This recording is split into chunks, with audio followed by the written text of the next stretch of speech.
treat me the way that you wanna do.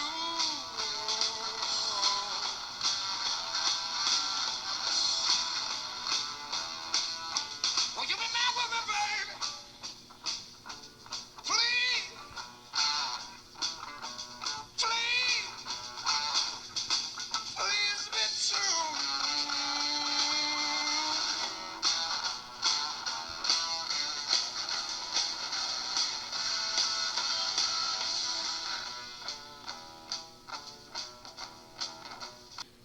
Bom, senhores, o nosso homenageado de hoje será John Luke. E conforme a música do Led Zeppelin, que dá início à nossa apresentação, High Never More Times, quantas vezes mais você vai me tratar do jeito que você quer? É uma apologia à questão absolutista da qual John Luke foi um dos maiores opositores em seu tempo. Nós vamos falar, senhores, de um dos maiores filósofos do liberalismo do século XVI. John Luke nasceu em 1632 na Inglaterra. Sua vida discorreu no mesmo período da Revolução Inglesa, que redefiniu o poder da monarquia britânica.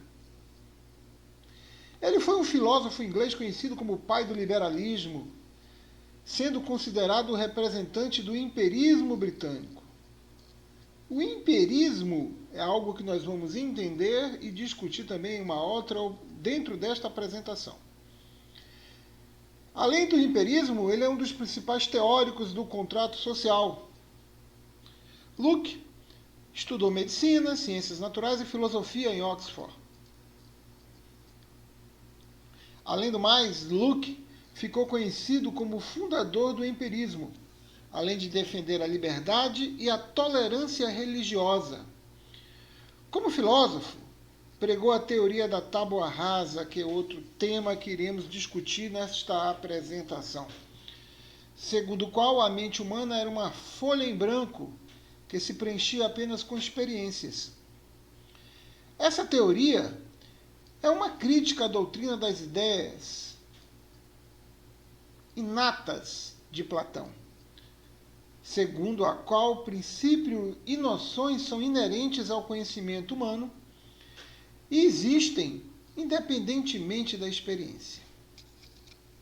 Bom, conforme nós falamos inicialmente no empirismo, e o que seria o empirismo? Na verdade, a história da filosofia é marcada pela evolução e surgimento de várias correntes de pensamento e modo de avaliar e estudar e analisar fenômenos da vida e da natureza.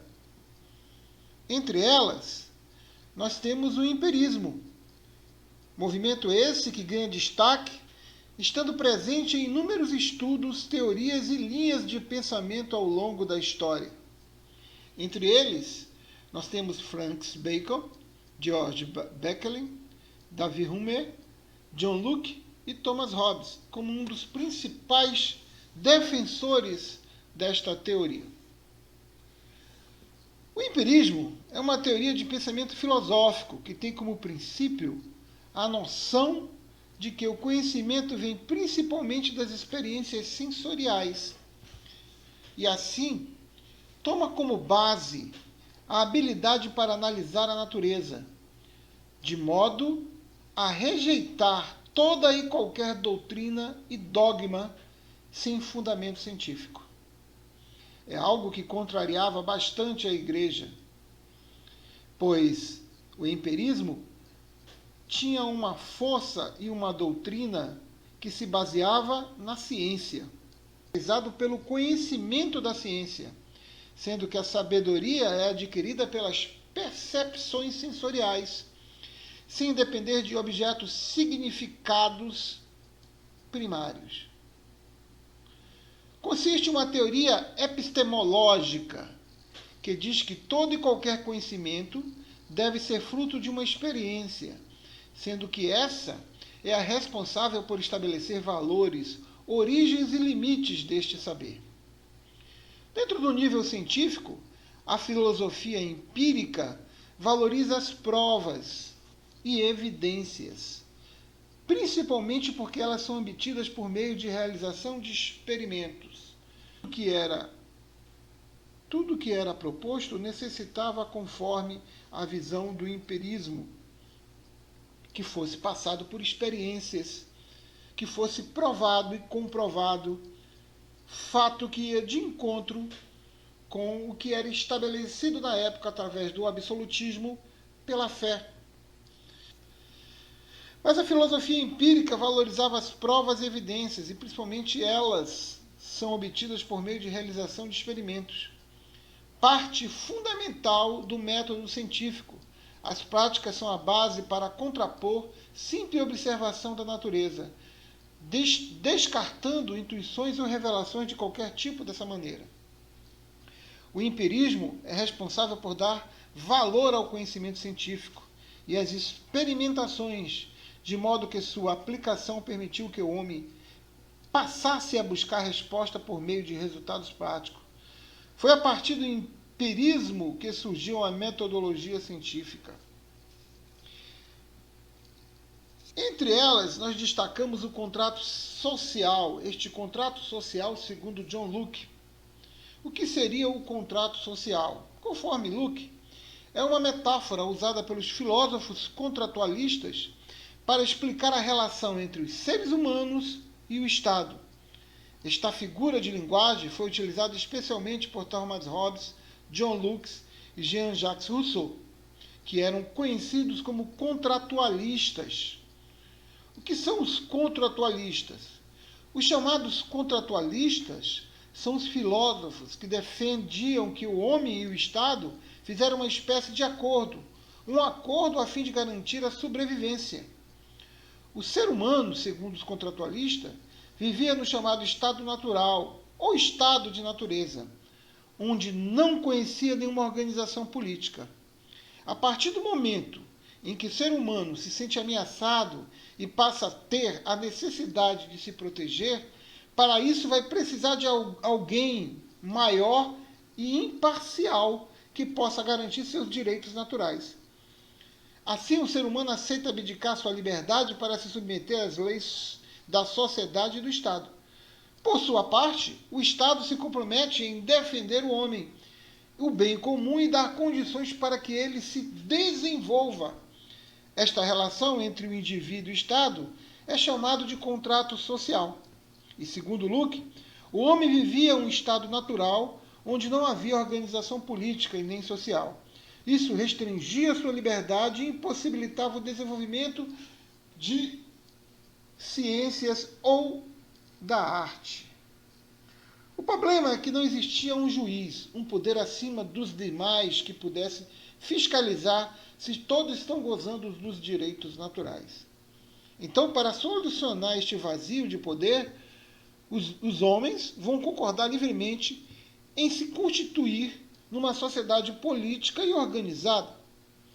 O homem poderá influir diretamente nas decisões políticas da sociedade civil, seja através do exercício da democracia direta ou delegando a outra pessoa o seu poder de decisão. Este é o caso da democracia representativa, na qual os cidadãos elegem seus representantes.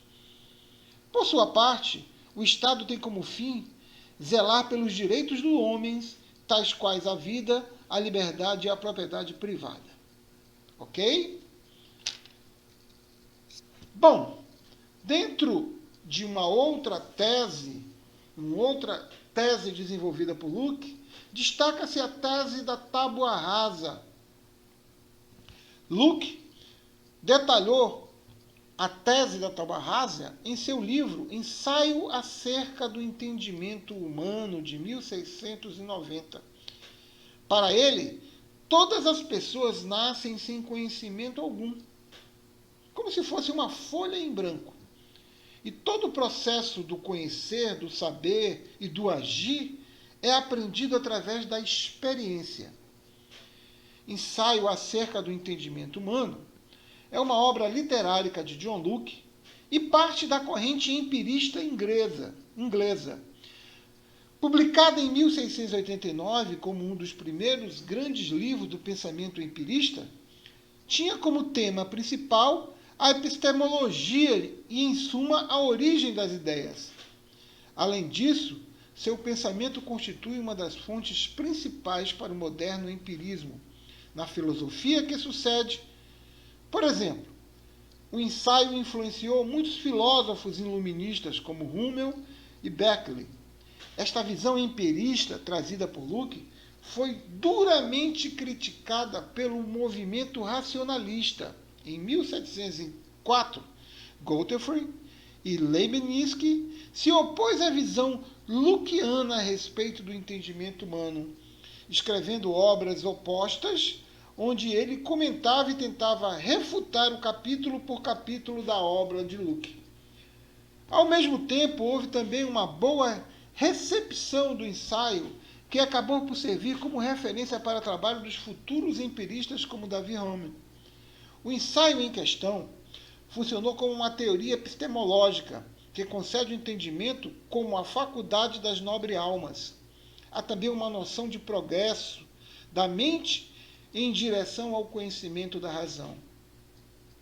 Senhores, a tese da tábua rasa justifica-se porque possibilita que qualquer um, através do conhecimento, possa evoluir, possa contribuir para a sociedade. Da tábula rasa, a organização definitiva. Nesta carta, o filósofo se mostra aberto a possíveis comentários póstumos à publicação de seus escritos, visto que considera que sua maneira descontínua de elaborá-los pode ter prejudicado o conteúdo. O objetivo mais puro da obra é saber qual a origem e alcance do conhecimento humano. Locke também critica a doutrina das ideias inatas de Descartes, afirmando que a alma é como uma tábua rasa, tábua sem inscrição, como um papel em branco. O conhecimento começaria então somente a partir da experiência sensível. Não existem ideias inatas, pois, caso existissem, deveriam ser iguais em todos os seres pensantes. Nossos entendimentos não são menos diferentes que os nossos paladares, que não são anteriores à experiência sensível. Não há restrição quanto aos leitores. São esses, senhores, toda a espécie possível de leitores, devido à noção de utilidade da obra. Sendo assim, Locke, através de suas ideias extremamente liberais da época, começa a influenciar na política, começa a influenciar na ciência e começa a influenciar na sociedade como um todo. Tendo dito, senhores, a filosofia política de Locke fundamenta-se na noção de governo consentido pelos governados, da autoridade constituída e o respeito do direito natural do ser humano. A vida, a liberdade e a propriedade influencia, portanto, as modernas revoluções liberais da época. Revolução Inglesa, Revolução Americana e a fase inicial da Revolução Francesa, oferecendo-lhes uma justificativa da Revolução e da forma do novo governo. Locke costumava ser incluído entre os empiristas britânicos, ao lado de David Hume e George Bacon, principalmente por sua obra relativa a questões epistemológicas em ciência política. Costumava ser classificado na escola do direito natural ou justnaturalismo. Suas ideias ajudaram a derrubar o absolutismo inglês. Locke dizia que todos os homens, ao nascer, tinham direitos naturais, direitos à vida, direitos à liberdade e à propriedade, que hoje influenciam até a nossa Constituição cidadã. Para garantir esses direitos naturais, os homens haviam criado os governos. Se esses governos, contudo, não respeitassem a vida, a liberdade e a propriedade, o povo tinha o direito de se revoltar contra eles. A falha do estado de natureza levavam a tal invasão da propriedade e, devido a tal, criava-se um contrato social para que haja transição do estado de natureza à sociedade política. As pessoas podiam contestar um governo injusto e não eram obrigados a aceitar suas decisões. Locke ainda dizia que se o governo viola ou deixa de garantir os direitos dos indivíduos, a propriedade, o povo, tem o direito à resistência ao governo, a um governo tirano. O que define a tirania é o exercício do poder para além do direito, visando o interesse e não o bem público comum. Como os senhores podem ver, eu destaco aqui as influências do liberalismo e das visões de Locke. Ele no iluminismo influenciou filósofos como Montesquieu, Voltaire e Rousseau. Consequências dessas ideias e dessas influências: Revolução Industrial, independência americana, dentro de uma visão democrática, com uma Constituição extremamente moderna até os dias de hoje, influenciada também pela Revolução Francesa. Independência das Américas e a Revolução de 1820, 1830 e 1848. Na economia, as ideias liberalistas de Locke influenciou Adam Smith com o livro A Riqueza das Nações e A Mão Invisível, onde se reduz a participação do Estado na economia. O Estado entraria como um fiscalizador.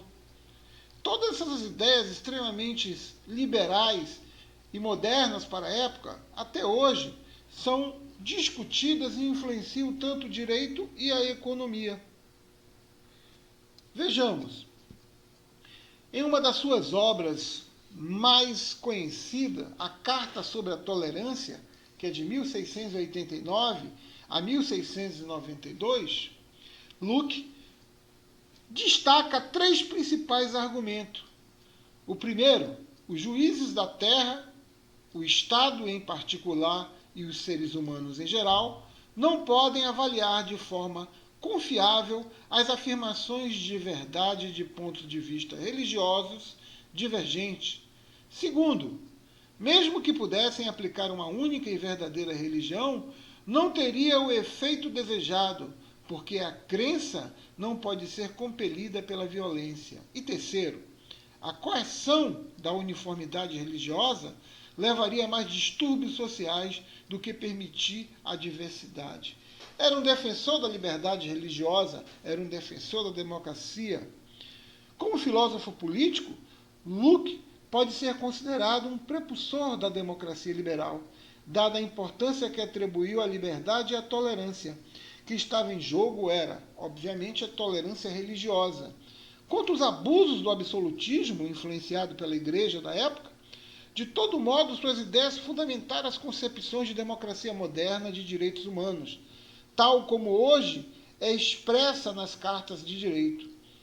Locke, escrevendo a Carta sobre a Tolerância, devido à repercussão das guerras religiosas da Europa, formulou um raciocínio clássico para a tolerância religiosa, que são esses 3 pontos principais que eu mostrei para vocês, esses 3 argumentos.